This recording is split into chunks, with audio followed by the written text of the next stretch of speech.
Donc au niveau des autres actions, donc pour réaliser les travaux d'entretien courants, on essaye on a une vigilance particulière, et pour mettre alors c'est des exigences qui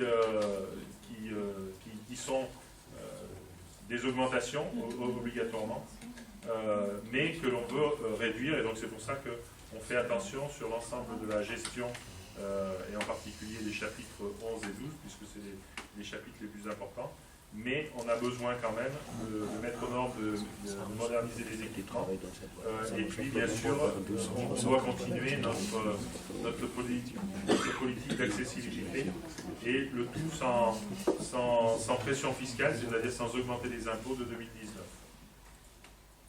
Et sans recours à l'emprunt, au bémol près de des emprunts sur les travaux du pluvial. Donc ensuite, par contre, dans les principales orientations, et on revient sur ce qu'on a dit précédemment. Donc ce que j'ai dit, de favoriser l'accès des personnes à mobilité réduite, donc c'est tous les travaux d'accessibilité qui sont mis en place. Mais on fera aussi, on continuera, donc là 2019 sera aussi un effort redoublé au niveau de l'aménagement du pluvial, puisque vous avez peut-être pu vous rendre compte de la continuité des travaux qui ont lieu rue d'Ancrabe, rue du Tilleul, et ensuite, donc là on ne les voit pas, mais rue des Écoles. Mais, alors on ne sera pas sur l'empreinte de la chaussée, mais le long de l'espace vert qui longe Pagnol, on va là aussi enterrer des tuyaux pour récupérer l'ensemble des eaux qui descendent de la rue des Écoles. Par contre, donc on va faire cet effort, et puis aussi on va essayer de montrer l'exemple, mais ça j'en avais déjà parlé lors du tout premier conseil municipal de l'année, en particulier sur l'environnement, donc avec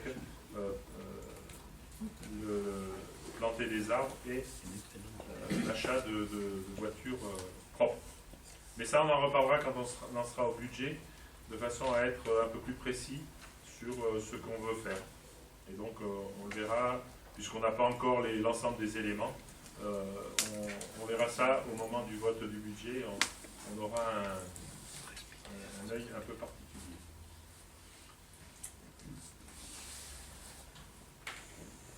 Donc là, ensuite, toujours pareil dans les investissements de 2019. Donc là, j'en ai parlé tout à l'heure, puisque les ALAE de Pagnol viennent juste de se terminer. Donc avec 1 217 000.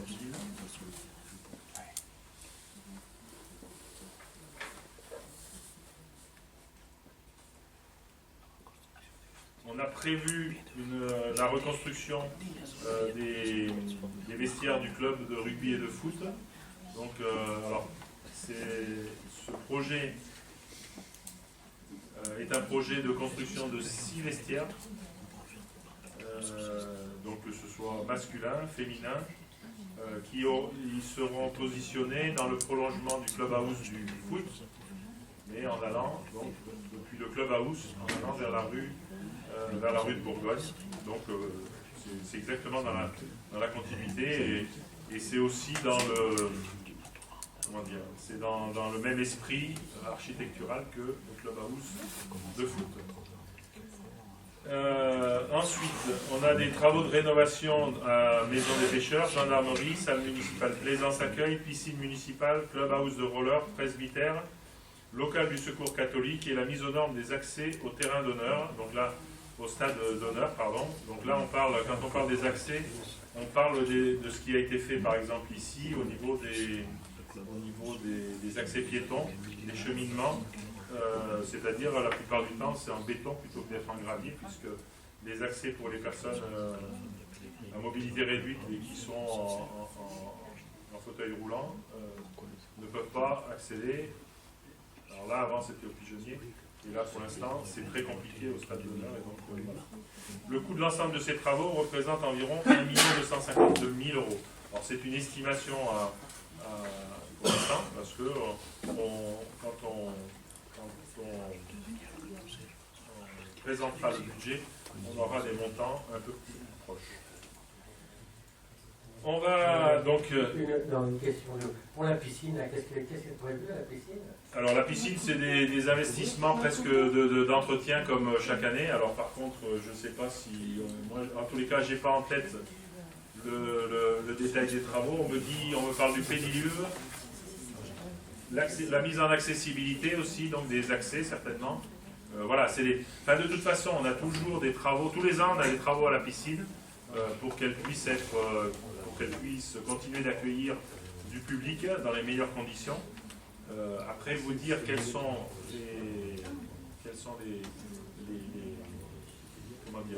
les travaux qui vont avoir lieu exactement, je ne l'ai pas sous la main pour l'instant. Pardon? Ah. Ça a été exposé à la commission des travaux, mais j'y étais pas. Accessibilité, pardon. Dans les travaux pour accessibilité, ça a été... Donc, mais bon, on n'a pas le détail ici, mais c'est en fait donc ce sont bien des travaux d'accessibilité pour la piscine en règle générale. Dans le domaine culturel, on a dans notre programme de 2014 la construction ou l'aménagement d'une médiathèque à la place de la bibliothèque. On est toujours sur ce projet-là. Il sortira, certes pas sûr, il sortira peut-être pas de terre avant la fin du mandat, mais en tous les cas, on continue à y travailler. Il y a pas mal d'études qui sont en place et on pourra vous en reparler de façon un peu plus, un peu plus précise dans quelques mois, puisqu'on on a besoin de passer un certain nombre d'accords et de conventions pour pouvoir réaliser notre projet.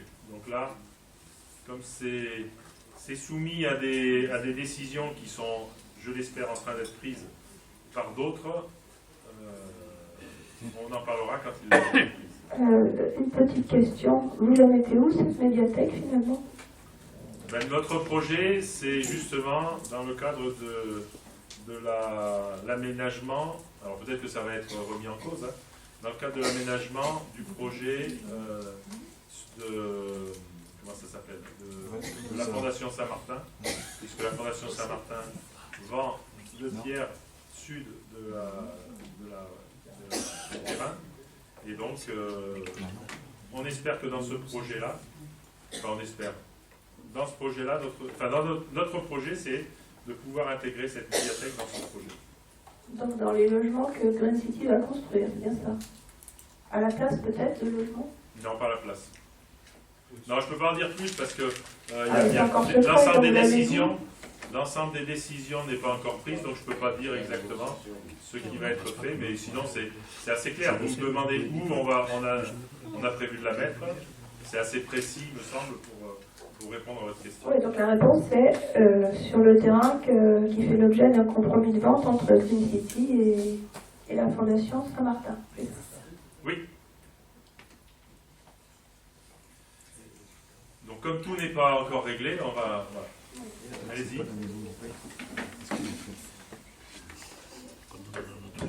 Oui, en termes d'objectifs, c'est essayer d'associer le promoteur au coût de la construction de cette médiathèque en contrepartie de ce grand projet. C'est quoi votre idée? C'est pas nous les propriétaires du terrain, donc on va pas... non, simplement, on a l'opportunité de pouvoir... voilà. Mais on l'achètera, hein, vous en faites pas, ils ne vont pas nous l'offrir. Mais ça c'est sûr. Ce qui nous intéressait, c'est de savoir quelles avaient pu être les tractations entre vous et le promoteur. Je crois que j'ai été assez clair. Mais dès lors qu'il y a un projet d'aménagement d'ampleur, on peut essayer d'avoir des contreparties. C'est optique-là que je posais la question. Est-ce que ça fait partie de compensation en termes d'équipement, de contribution? Parce que quand on accueille des nouveaux habitants, il faut aussi mettre en place ces infrastructures. Et c'est normal qu'un projet d'ampleur se conclue par aussi quelques apports pour la collectivité. Et en ce sens, alors, je ne vais pas dévoiler grand-chose, puisque ça a déjà été dit. Dans le cadre de cet accord, on récupère déjà au niveau du domaine public 4 mètres le long du mur, que ce soit sur la rue des Martinets ou sur la rue des Fauvettes. Et ça a déjà été dit que vous avez renoncé à presque 12 000 m² d'emplacement réservé sur cette même parcelle. Donc effectivement, c'est intéressant pour le promoteur. Ils n'auraient jamais pu construire le projet tel qu'il est prévu si cet emplacement réservé avait été maintenu. Ben, emplacement réservé, ça veut dire qu'on... Alors vous laissez voir exactement ce qu'on devait faire si on devait lever l'emplacement réservé. On devait acheter l'ensemble de la parcelle, y compris l'IME Saint-Jean. Ah, tout à fait, mais vous aviez un délai aussi. Un assez long délai qui nous amenait à une année. 2 mois. Le délai de délaissement de premier renseignement, il est dans la... Jusqu'aux prochaines Moi je vous dis 2 mois. À partir du moment... Alors voilà, à partir du moment où la vente est faite, c'est 2 mois. Donc ça ne peut pas faire de 1 an. Et si on doit acheter, c'est l'ensemble de la... C'est l'ensemble. C'est curieux parce que moi je me suis déplacée plusieurs fois donc, auprès du commissaire enquêteur au moment de cette enquête publique. Et il a confirmé ce que j'avais lu par ailleurs, que la possibilité qu'a la commune en l'occurrence, celle qui a posé un emplacement réservé, elle lui permet d'avoir un délai assez long avant de procéder à l'achat. Bon, Mais peut-être le commissaire enquêteur et moi-même non, parce que ne connaissons-nous pas bien les choses. Non, alors je veux surtout pas dire ça. Ce qui est vrai, c'est que peut-être ce ne sont pas les mêmes délais dont vous parlez. À partir du moment où il y a une vente, c'est une DIA, c'est ça? Voilà. Une DIA, on a 2 mois pour dire si l'emplacement réservé, on préempte, et donc dans ce cas-là, on préempte l'ensemble de la parcelle, on ne préempte pas uniquement l'emplacement réservé. Et donc ça serait un peu cher pour la commune. Ensuite, donc l'entretien de la voirie et renforcement du réseau constituera en 2019 un axe fort de l'action municipale, donc au regard des exigences de sécurité routière auxquelles la ville se doit se conformer. Donc on participera, parce qu'en fait, c'est bien une compétence intercommunale, mais à partir du moment où on dépasse un certain montant de travaux, on le fait par voie de fonds de concours. Et donc du coup, on a prévu un fonds de concours de 600 000 € qui concernera en particulier le fameux rond-point de la rue des Fauvettes. Et, voilà, et la réfection totale de la rue des Fauvettes, puisque on fera, nous, les travaux sur l'emprise l'emprise publique. Voilà. Donc quand on parle de réfection de la rue des Fauvettes, ça ne sera pas la réfection définitive, ça sera uniquement l'emprise publique actuelle. Voilà, donc la rue, vous savez, avec les bosses et tout. Mais je crois que tout le monde la connaît, la rue des Fauvettes. Voilà, jusqu'à la bordure de trottoir. Ensuite, vous savez qu'on travaille sur les parkings, et en particulier donc, le recensement des parkings, et en concertation avec les commerçants pour mettre un affichage sur ces parkings. Je rappelle, si c'est nécessaire, que sur l'ensemble du centre-ville, qui est entre guillemets contrôlé par les architectes des bâtiments de France, les architectes des bâtiments de France ne veulent pas de signalétique des commerces sur l'ensemble des rues. Ils acceptent uniquement de la signalétique à partir des parkings. Donc ensuite, on en a... donc là, on est sur la suite. Donc là, on est encore sur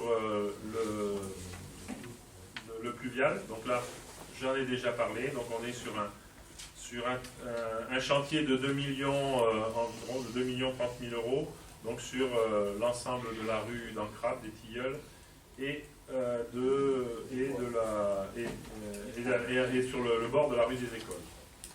Ensuite, on lancera, donc là du coup c'est pareil aussi, on va prévoir les frais, au moins les frais d'études, si ce n'est plus, dans le cadre de la phase suivante. La phase suivante qui est la construction d'un bassin de rétention sur le stade municipal. En fait, le terrain annexe, qui est juste perpendiculaire au terrain d'honneur, le terrain le plus important, donc le terrain numéro 5 pour les footeux, ben, il va toujours exister, mais il sera à 4 mètres plus bas. Et il sera inaccessible en cas de grosse pluie, puisqu'il servira de bassin de rétention. Mais voilà. Donc alors les grosses pluies, ça sera les pluies qui sont vingtenales ou trentenales. Et donc il sera là pour capter l'ensemble des eaux du centre-ville depuis la rue Béoul et la rue du 8 mai, enfin toutes les rues qui actuellement sont inondées. L'objectif, c'est qu'une fois qu'on a fait le bassin de rétention l'année suivante, on peut mettre les tuyaux, donc rue du 8 mai, rue d'Aquitaine, rue d'Alganouillet, il y en a une partie aussi, rue d'Alganouillet. Et donc, avec les travaux, donc Crabes, Tilleul, on peut estimer qu'en 2021, voire 2022, on ait le centre-ville qui soit protégé des événements de l'ordre de trentenal, puisque c'est l'objectif qu'on a fixé à l'étude, en fin d'étude de l'ensemble du schéma directeur pluvial. C'est ce qu'on a fixé pour la calibration des travaux. Donc, je vous rappelle quand même que ces travaux ont été estimés à 10 millions, bon, sachant qu'il y a des travaux annexes qui n'ont pas été, l'ensemble des travaux n'ont pas été comptés, donc on aura plus de 10 millions d'investissements. On aura réalisé plus de 10 millions d'investissements en environ 8 à 10 ans. Mais c'est nécessaire, c'est un effort qu'on est obligé de faire pour que Plaisance soit une ville qui ne soit pas soumise à des aléas climatiques de cette ampleur. Donc après, c'est écrit, donc vous l'avez déjà lu certainement. Donc on va planter des arbres sur la commune. On fait déjà un premier tour de piste et on s'aperçoit que cette plantation d'arbres est très très bien accueillie, que ce soit dans les écoles, au niveau du personnel, à tous les niveaux. Et donc on espère qu'à l'automne ou à l'hiver prochain, on puisse planter des arbres. Alors au début on était parti sur le lac Soula, puisque c'est quand même un endroit qui est très très visible, qui peut recevoir pas mal d'arbres. On m'a dit aussi qu'il fallait renforcer les arbres le long du Touche, donc il y a pas mal de choses à faire, mais également dans les écoles, puisque les écoles nous ont déjà signalé qu'ils avaient des projets, qu'ils avaient demandé un certain nombre d'arbres justement pour faire de l'ombre, que ce soit sur les classes, soit dans les cours d'école. Donc ensuite, donc là on est sur les recettes. Donc les recettes, on sera principalement en financement, en autofinancement. Donc on aura les recettes du fonds de compensation de la TVA de 660 000 €. Ça concerne une partie de la TVA des travaux qui ont été effectués en 2017. Les taxes d'urbanisme pour 900 000 € et l'affectation d'une partie de l'excédent de fonctionnement de 2018 qu'on prévoit de l'ordre de 1 200 000 € encore. Ah bah oui, c'est écrit en dessous là. Et quant aux provisions pour amortissement, elles s'élèvent à 600 000 €. Bon, on en a déjà parlé, c'est que de l'écriture. Dernier, alors là il y a un slide pour toute la régie des transports, puisque sur la régie des transports on n'a pas d'activité, puisqu'on n'a pas de véhicule. Donc en fonctionnement on est à 79 €. Et Donc on peut continuer à vivre sur les 4 000, et donc il nous restera 4 038,41 €. En investissement, c'est qu'on a eu 4 583,85 €, et donc on aura un résultat net. Voilà, en investissement, c'est un résultat positif, et donc on aura un résultat net de 43 442. Donc on n'a pas prévu d'investissement, on n'a pas prévu de dépenses non plus de fonctionnement pour la régie des transports. Vous avez la parole. Qui la demande?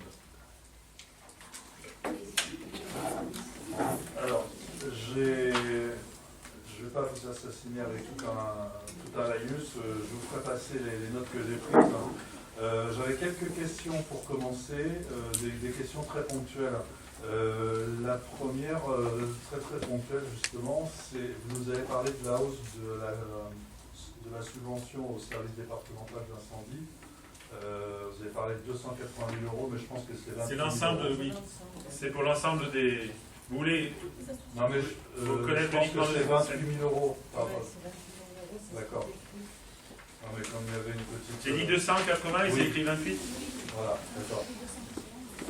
C'est écrit 280, mais il y a... Ah, c'est écrit 280 quand même. Il n'y a que 2 zéros après.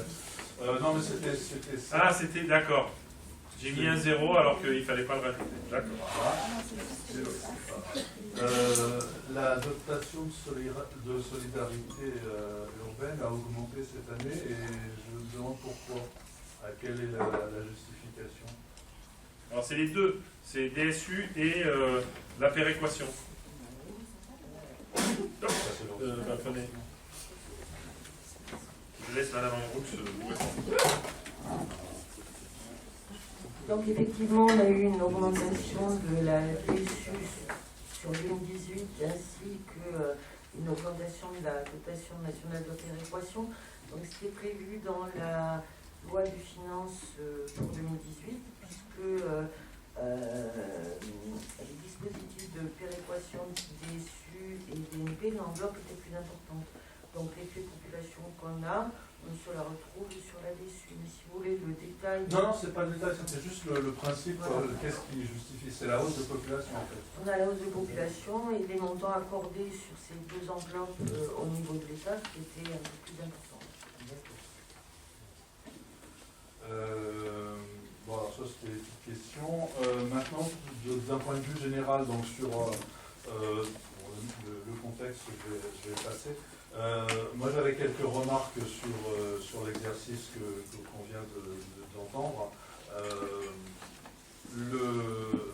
Je vais commencer par la partie la plus, à mon sens, la plus importante, c'est la masse salariale, le traitement de la masse salariale. Donc, vous nous avez annoncé une baisse de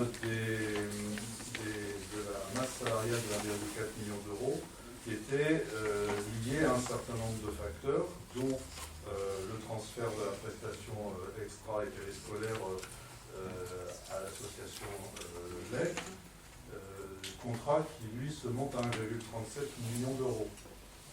Donc ça veut dire que les autres mesures, les 5 postes titulaires, les 2 postes de contractuels, les 5 assistants maternels qui ont été supprimés, ce sont des baisses de masse salariale qui ont été compensées par des hausses importantes, j'imagine. Enfin, 12 emplois de moins dans une collectivité, ça ne représente pas 200 000 euros. Voilà. Donc ça, simplement pour rétablir les choses, il y a effectivement une réduction globale, mais qu'il faut aussi compenser qu'il faut analyser à l'aune du nombre de salaires qui ont été diminués, de salariés, d'agents. Voilà. J'avais une question par rapport au salaire. D'ailleurs, vous nous avez mis dans le rapport d'orientation un tableau de ventilation des charges salariales, et ça c'est intéressant. Sauf que le montant global du tableau est de 9,7 millions d'euros, alors que dans la ligne budgétaire, on est à 10,7. Donc il y a 1 million d'euros d'écart entre le tableau de ventilation et ça, c'est un peu...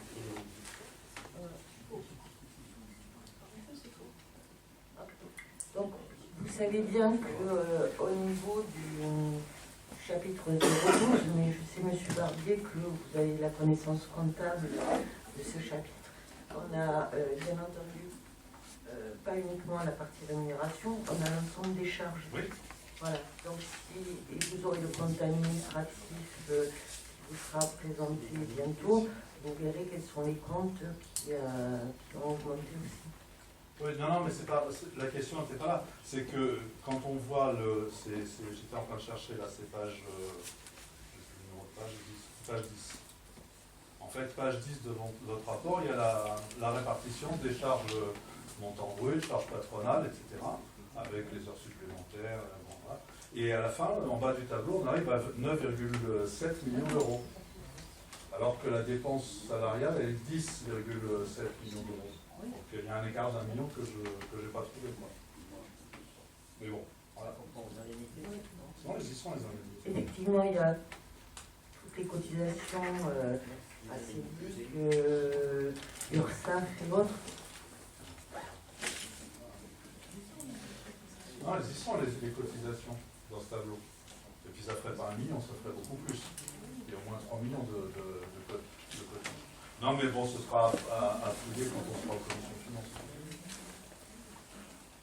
Alors, donc ça c'était la partie masse salariale qui me paraissait importante. Deuxième précision qui me paraît aussi relativement importante, vous nous avez expliqué qu'on a vendu l'ancienne route, enfin l'ancien tronçon de route départementale 82 pour la modique somme de 4 millions d'euros, donc ça fait une recette intéressante.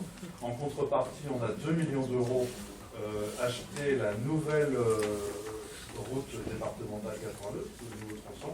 Donc il y a quand même un écart significatif, en pourcentage, ça fait, parce que là en pourcentage c'est quand même intéressant de faire l'étude, ça fait beaucoup pour une route dont on n'avait pas forcément besoin, parce que l'ancienne fonctionnait très bien.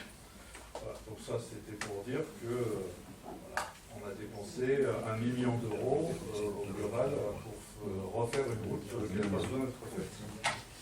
Alors qu'on a des besoins ailleurs. Alors, ce qu'il y a, c'est que dans les routes départementales, on a aussi vendu la RD24. Non. Je parle que de la RD 80. Eh bien oui, mais moi, est-ce que j'ai le droit de répondre? Oui, ouais. Donc on a aussi, donc la RD 82, effectivement, on perd 500 000 euros, mais sur la RD 24, on gagne 1,4 million. Et on perd la route. Si on la vend, on va gagner un centre commercial qui, s'il existe, nous apportera environ 3 millions de taxes foncières entre 3 et 4 millions de taxes foncières. Non mais on parle d'argent là. On parle d'argent là. Et non, justement, moi je parle pas que d'argent, il faut voir la vision comptable, elle n'est pas intéressante. On est en bilan, on est sur du bilan. Oui, mais cet investissement, il est fait à la demande du promoteur. Enfin, c'est pour permettre un investissement de la réalisation de ce.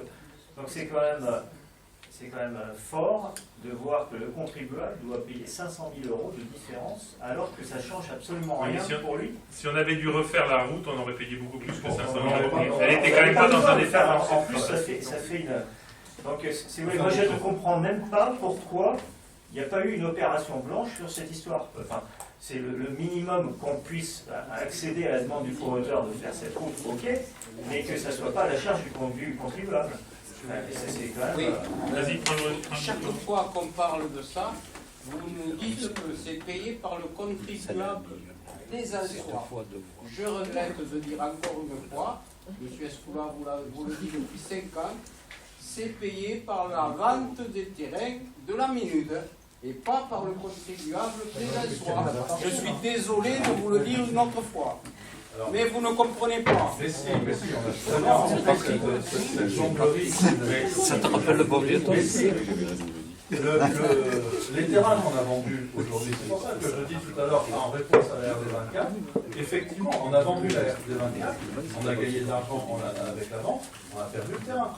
Le terrain nous appartenait, maintenant il nous appartient plus. Il appartenait au département, le département nous l'a cédé. Ah non, mais il faut dire, avant le développement de la Ménude, la commune avait 0 terrain. On est d'accord? C'est le Silex qui a fait porter l'achat des terrains par les communes. Et donc, les terrains, grâce au Silex qui a développé la Ménude, a pu parce que s'il n'y avait pas eu l'opération, il n'y aurait pas eu d'achat de terrain. Donc avant le SIDEX, la commune disposait de 0 terrain. À la fin, la commune, alors on n'a pas de...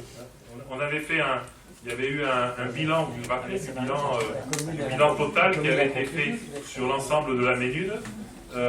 Et donc, à la fin, on a, je suis désolé, des millions d'euros, et en particulier quand on parle des routes départementales, donc RD24, RD82, on est à plus de 1 million d'euros de bénéfices pour la commune.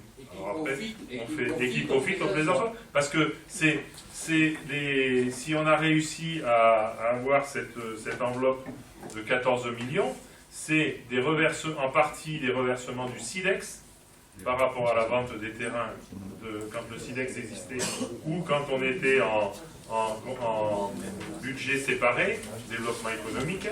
Chaque fois que le SIDEX vendait un terrain ou chaque fois que Plaisance vendait un terrain dans le cadre du développement économique, la commune de Plaisance recevait 71%.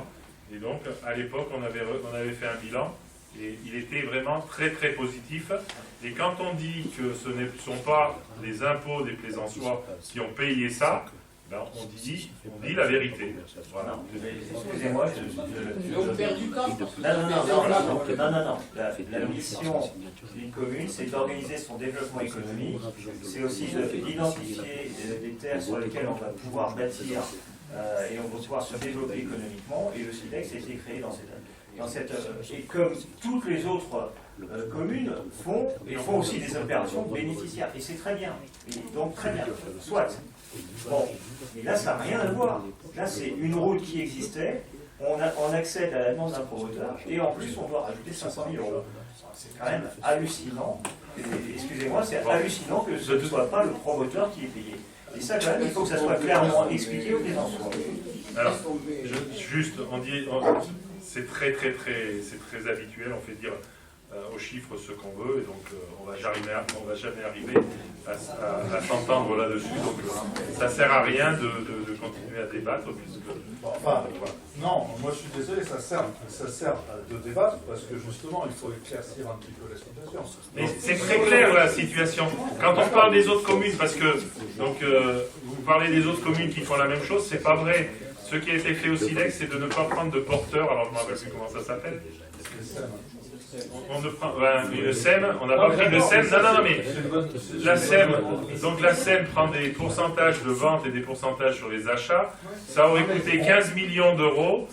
Alors, c'est pas 15 millions d'euros qui sont venus à Plaisance, mais... une bonne opération, mais oui, mais c'est pas comme toutes les autres communes. Voilà, c'est pas comme toutes les autres communes. Encore une fois, aujourd'hui, on n'a plus la RD24 et on va dépenser 15 millions d'euros pour construire la RD 924, si on veut remplacer la RD 24. Donc aujourd'hui, le Plaisançois n'a plus l'équipement, le service qui existait avant, c'est tout. La RD 24 n'était pas du tout sur le trajet de la 924. Ah ben elle part pas de l'échangeur elle ne part pas de l'échangeur de la Salvetat. C'est bien ce qu'on essaye de dire. Ouais, on a perdu cette route qui était nécessaire pour éviter les déplacements au nord de la commune. Voilà. Donc ça c'était pour la route. Donc qu'on soit bien d'accord, on a dépensé pour refaire une route qui ne nous sert pas. La réfection de la route n'était pas utile. Qui sert à la zone. Non. Mais si. Non, elle était très bien la route avant. Ah, pour vous. Elle est exactement pareille qu'avant, elle est juste un peu plus longue et elle fait un détour. Un peu plus large aussi pour les vélos. De toute façon, il suffit de regarder un plan et les Plaisançois se rendront tout de suite compte de l'intérêt ou du désintérêt de cette route. Par ailleurs, comme me fait remarquer mon collègue, elle est sans piste cyclable. Donc je ne vois pas ce qu'on a gagné. On n'a rien gagné du tout. On a Les juste vélos perdu qui roulent 50 quand même 000 plus en sécurité là-bas que... Bien sûr. Bon, alors, je voudrais juste rappeler quelques chiffres par rapport au fonctionnement de la commune, parce que c'est important. Vous nous les avez donnés, mais c'était un petit peu noyé. Moi, j'ai un petit peu de mal quand il y a trop de chiffres. Le report de l'année dernière à cette année, donc pour la commune, était de... Je ne sais plus le chiffre, mais bon, en ajoutant la section d'investissement, la section de fonctionnement, les résultats de l'année, on arrive environ à un report de 17 millions d'euros, si j'ai bien fait les calculs. Non, c'est pas loin, mais C'est 15,5 à peu près. 15,5, oui, donc c'est celui que j'avais noté. Je ne sais pas pourquoi j'ai augmenté la chose. Bon, voilà. Le report, oui, pardon. Non, c'est parce que j'avais compté le 1,2 million, je l'avais oublié.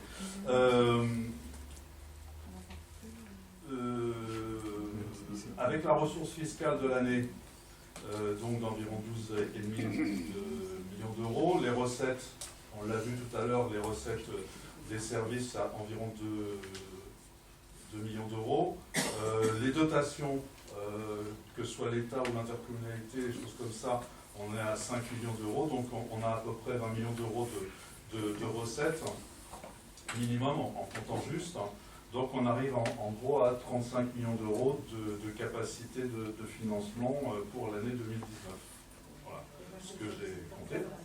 Capacité, hein. Après bien entendu, il faut assurer les années suivantes, etc.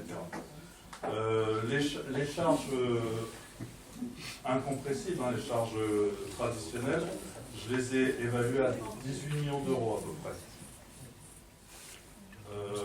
On a des projets engagés, vous les avez cités, avec un certain nombre de recettes, puisqu'on a déjà un emprunt de millions d'euros qui devrait couvrir une partie importante. Donc, il nous reste donc une capacité de 17 millions d'euros aujourd'hui et une dette de la commune de 7,5 millions d'euros, si je ne me suis pas trompé.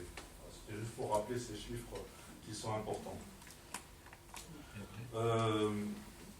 Dans la proposition que vous nous faites, on verra le budget, hein, mais normalement le rapport d'orientation budgétaire était normalement là pour définir l'orientation budgétaire de la commune.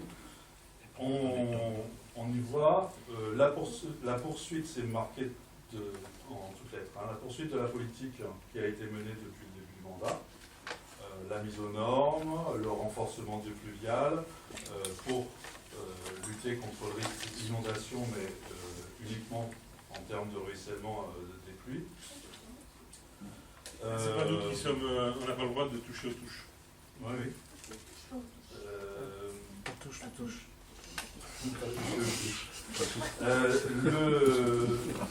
En fait, il n'y a pas d'ambition à long terme, ni même à moyen terme sur ces propositions.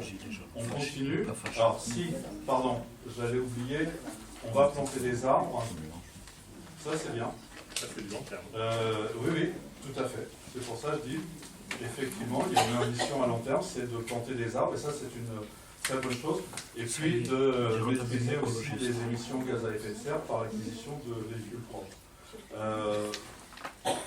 À mon avis, une commune, elle a besoin d'avoir plus de vision, plus de distance de vision que la fin de l'année. On est déjà bien engagé sur l'année 2019. Et donc, et en particulier d'avoir des programmations pluriannuelles. Et ça manque encore, on le dit tous les ans, ça manque vraiment. Vous dites aussi que le touche, on ne peut pas toucher aux touches, mais je ne suis pas d'accord du tout sur ce fait-là. Les communes participent au travers des syndicats à la maîtrise et à la gestion des eaux du bassin versant, et donc la commune fait partie d'une réflexion à court terme, à moyen terme et surtout à long terme par rapport au risque d'inondation. Donc, ce qui manque dans ce budget, déjà, c'est un terme que j'ai vu nulle part, c'est le développement économique. Alors, je sais qu'on nous répète depuis quelque temps que le développement économique est une compétence de l'intercommunalité.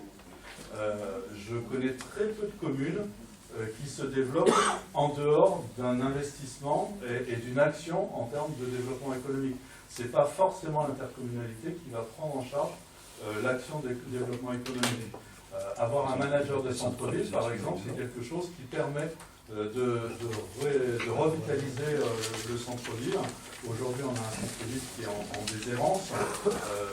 On a des commerçants qui se plaignent justement de la situation.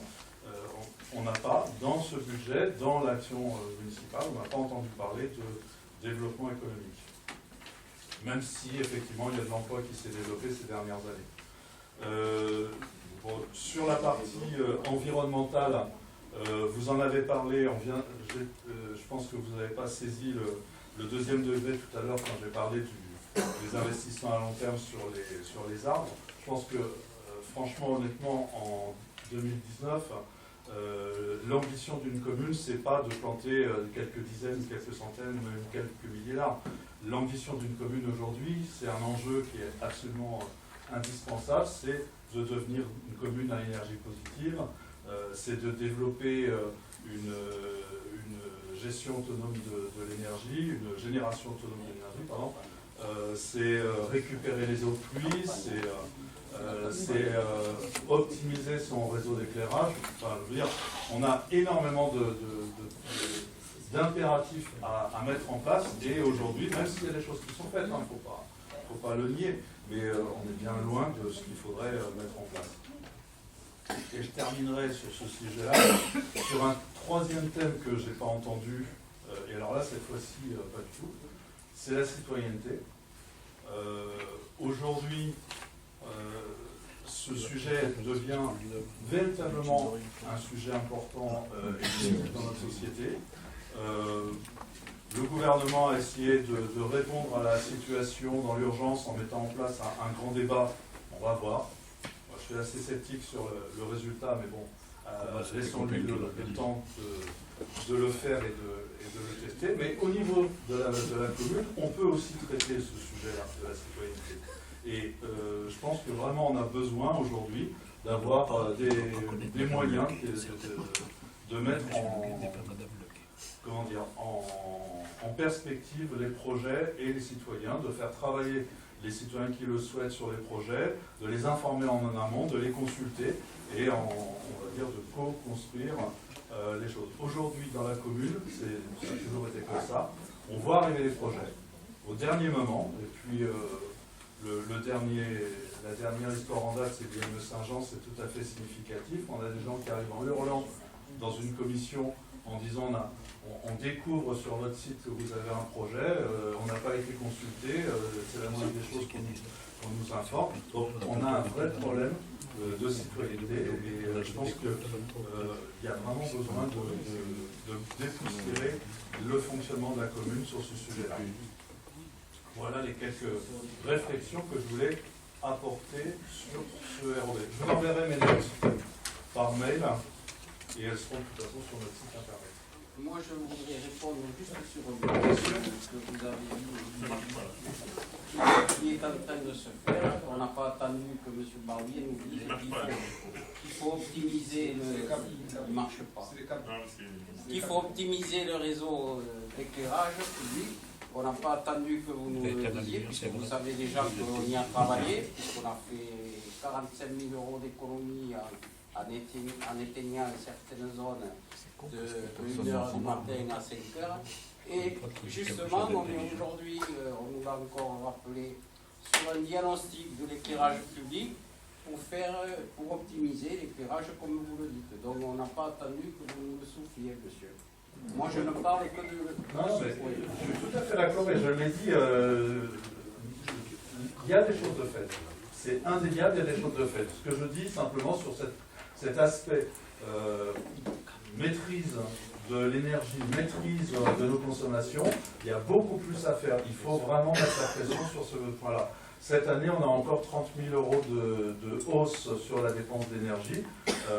On devrait, comme certaines communes l'ont engagé, les petites, les moyennes et les grandes, ce n'est pas une question de taille de commune, on devrait avoir tous les ans une baisse de notre facture d'énergie. Tous les ans, on devrait constater des baisses de facture d'énergie. Comment on fait ça?